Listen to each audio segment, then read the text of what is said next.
Greetings. My name is Dr. Waddell Brooks, Sr., your host, and this is Community Focus. Ladies and gentlemen, we have an outstanding guest with us this morning, Mrs. Alice E. Turner from Evanston, Illinois, and she is 99 and a half years young. Good morning, Mrs. Turner. Good morning. We're very happy to have you travel from Evanston, Illinois to be in the studio with us. Lake County is approximately 750 to 800,000 people, but I don't know how many up at 5 o'clock this Sunday morning listening to the program, but we have a pretty good audience, up that early listening. I want you, first of all, to tell our listening audience a little bit about your personal and professional background. Who is Alice Turner? Well, Alice Turner went to school all the way from the first grade through the 8th grade to senior high, 4 years of high school, and 4 years of college, and 18 hours on my master's degree. And then I was able to teach. Well, tell us about your early schooling. My very early schooling, well, when I first went to school in the little schoolhouse that I said, the very first was at one room, then finally they got 2 or 3 rooms. And the principal and 2 other teachers. And you had to be quiet. School was nothing like it is today. The children listened to the teacher and did what the teacher told them to do. Everybody was quiet. Everybody gave a person, whoever was talking, they listened to them. It wasn't like, everybody talking at the same time. And I have never gotten over that yet. I don't know what anybody's saying, and I be scared. I don't even want to talk because I didn't know what the first one said and 3 or 4 others. Right.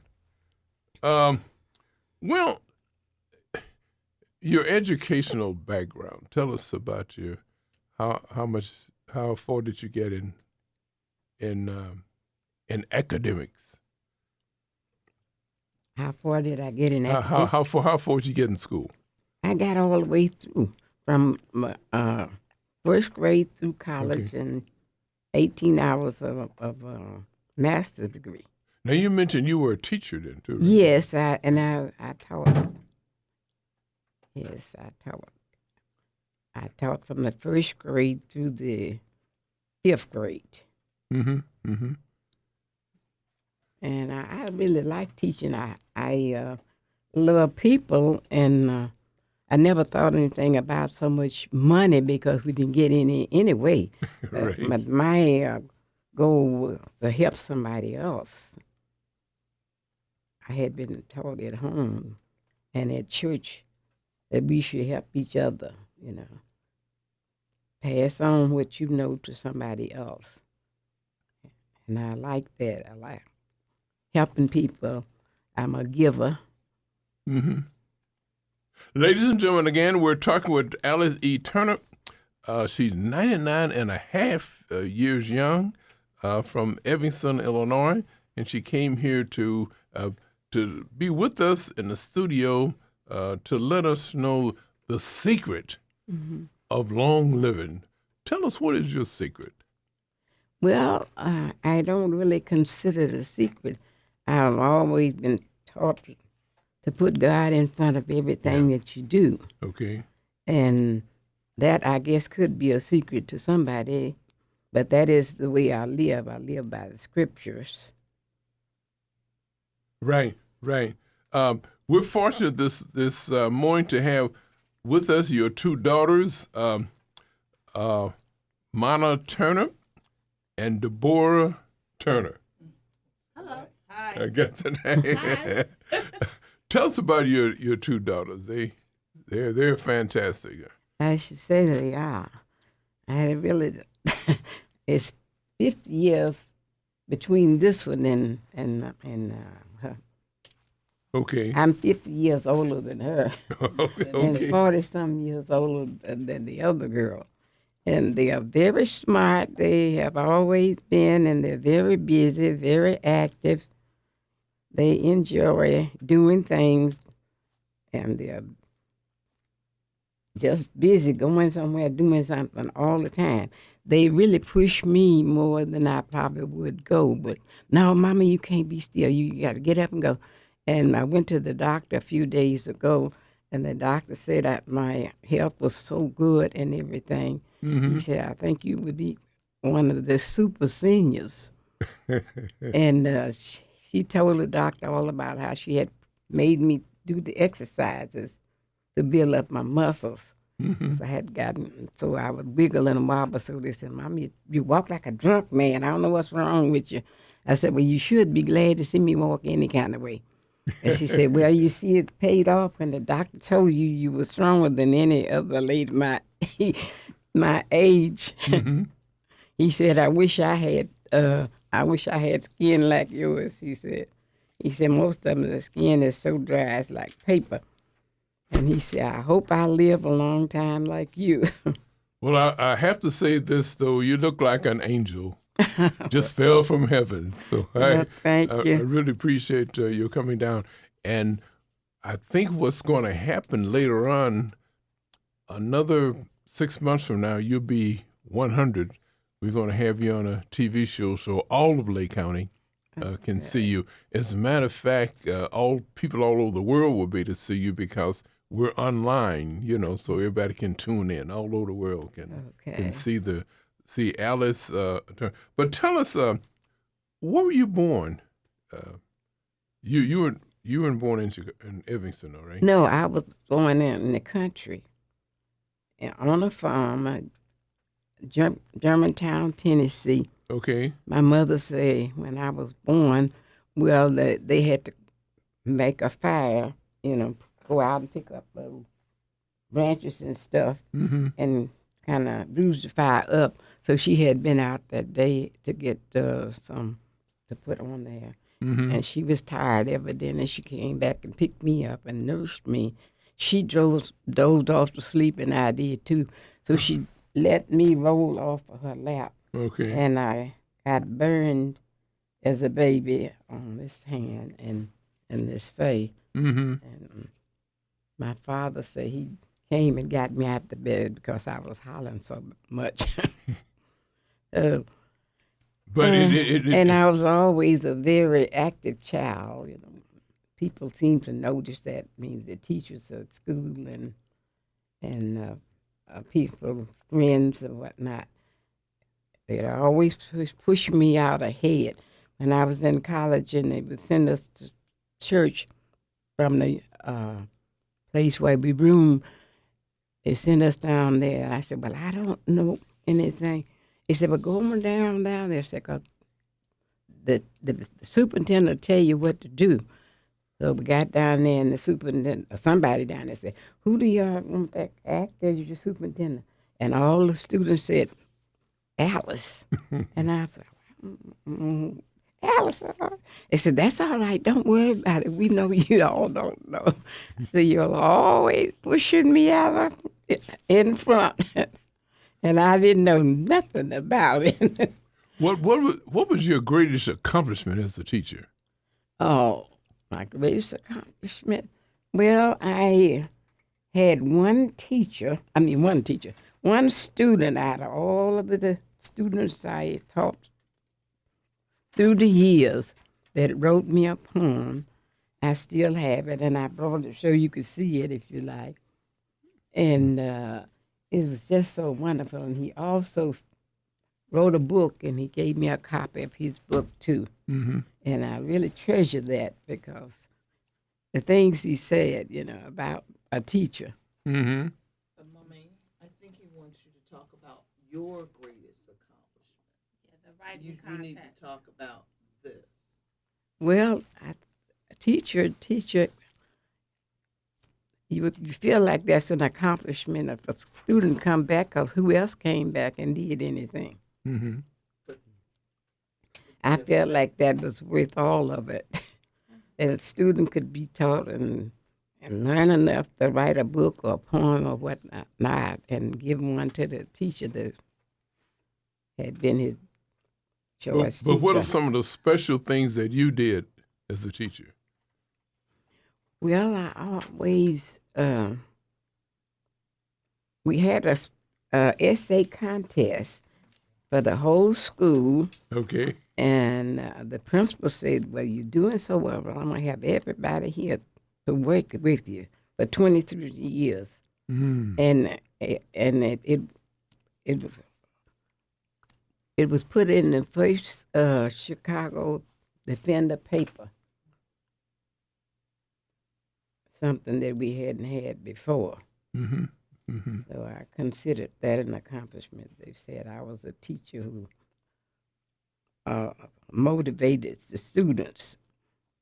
And that's how Alexander G got to writing his book, because he was in the essay writing contest. Yeah, he was. How that The that led him to connection. become who he is.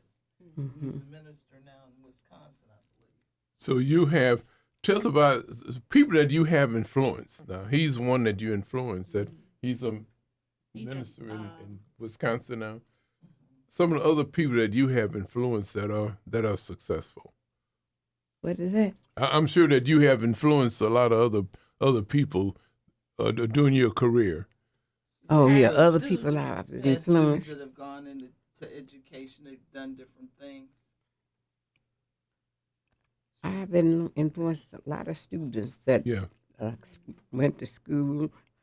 My nephew, Jewel Crawford, Mm-hmm. he became a lawyer, Okay. and he gives me a lot of credit for encouraging him.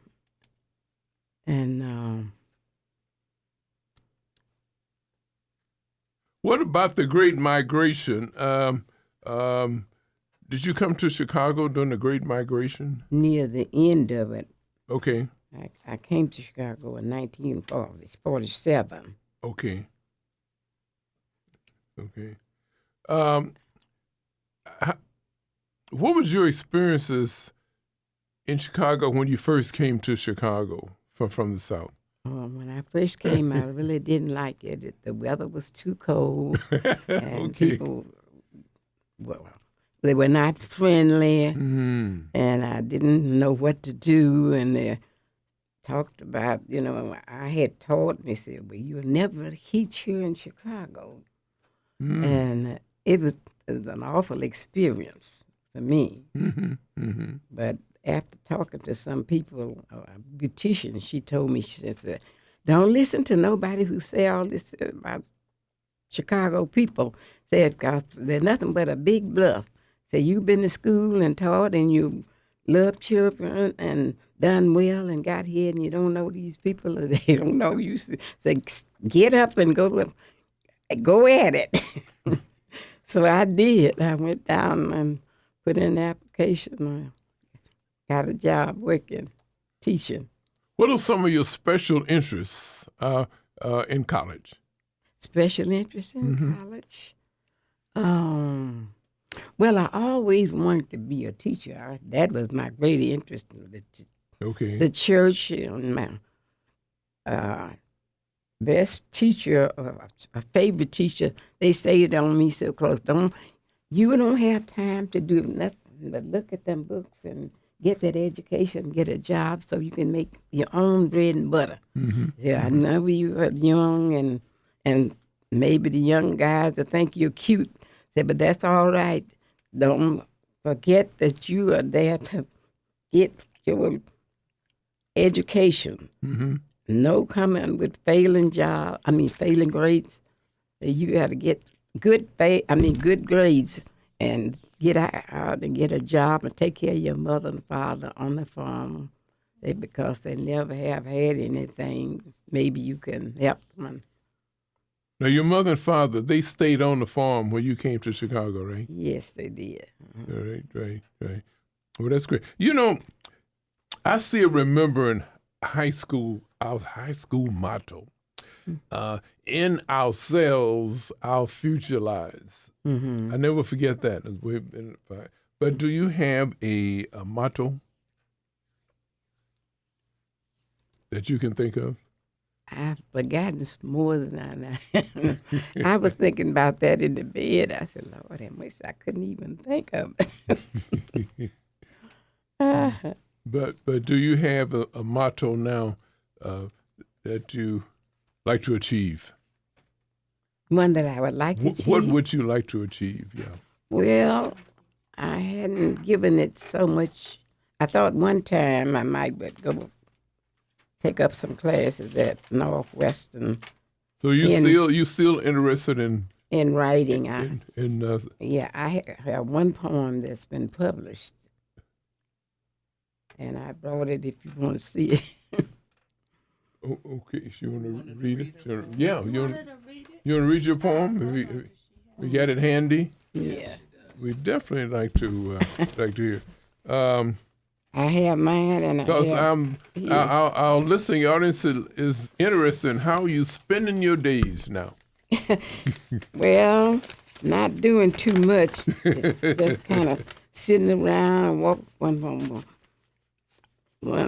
door, jumping, hitting up on it. The doctor said, hit on every door. But you still active though. Yes, I'm very active. Thank the Lord. Oh, fantastic! Yeah, right. She's one of the North Shore Super Seniors.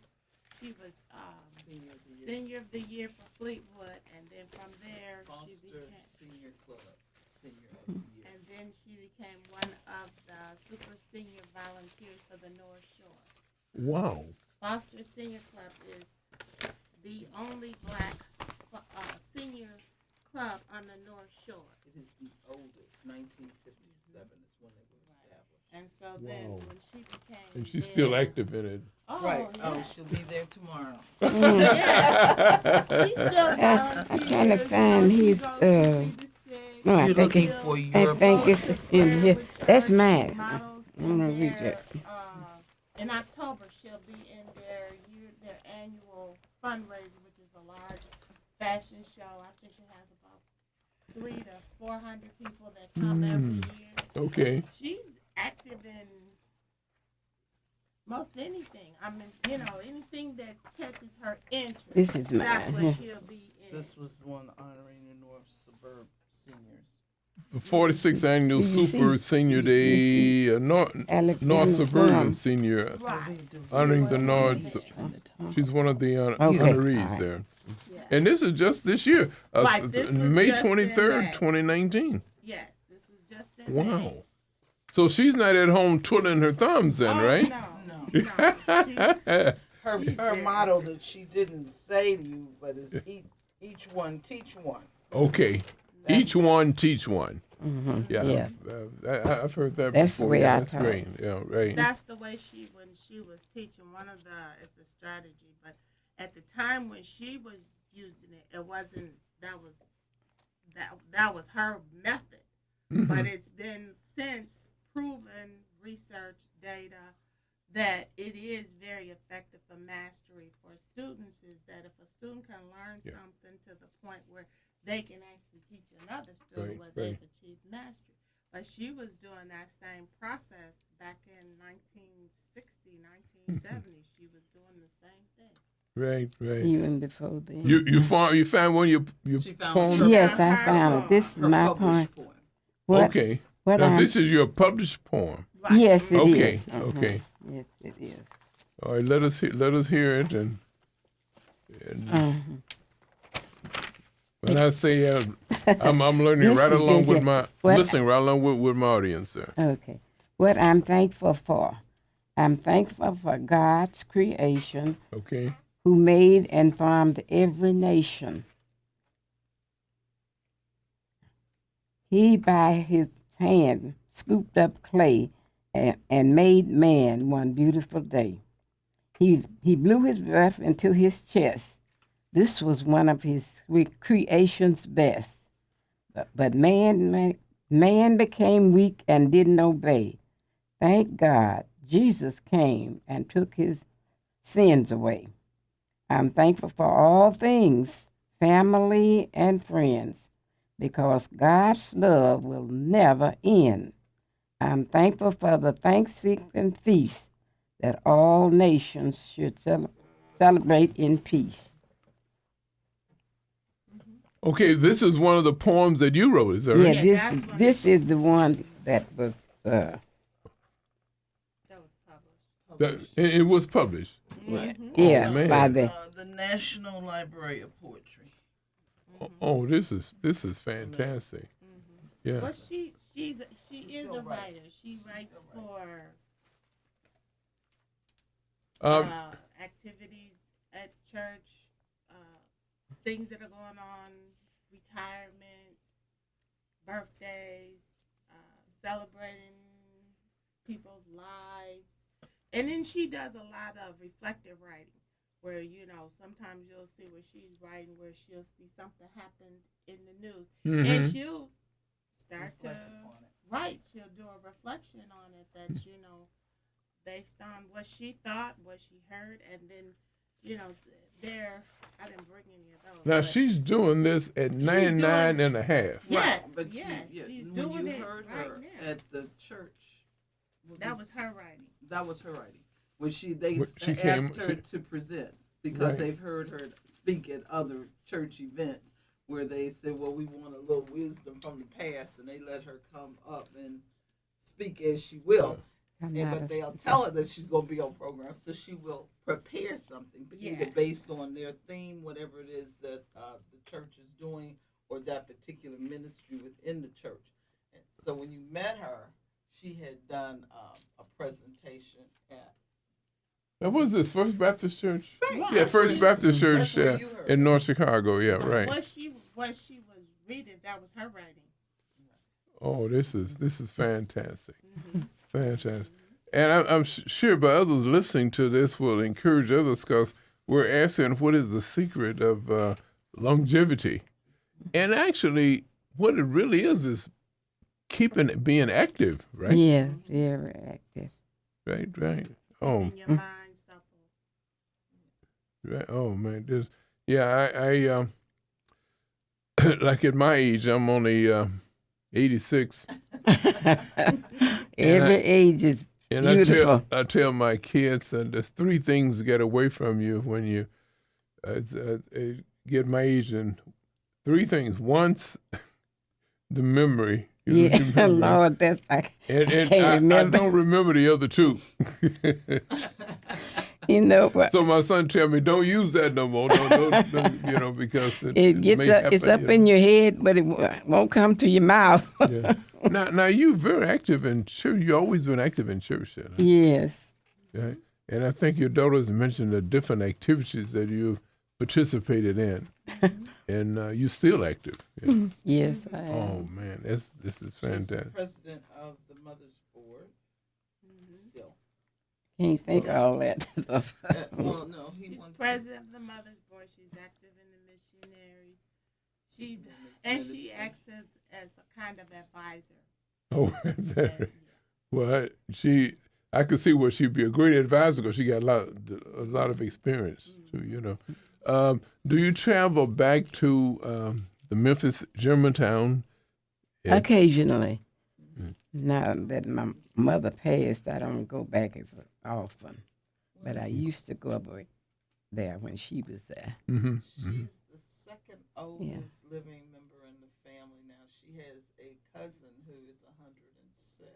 Wow. You're my first And cousin. so they come, instead of us having to take her as we used to every year, at least once, if not twice a year, Mhm. before we can get a plan or get our job schedules together, they're already coming. Like we have someone coming the 10th of next this week. next week. They'll be Mm. here for 4 days to stay just to visit and honest. It's like we don't exist. It's Right. all about the auntie. Yeah.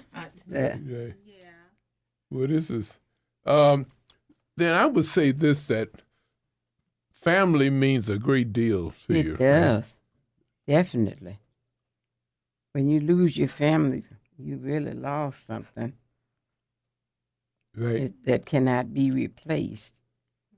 And you really don't ever forget, those things. They're constantly with you. but you make adjustment.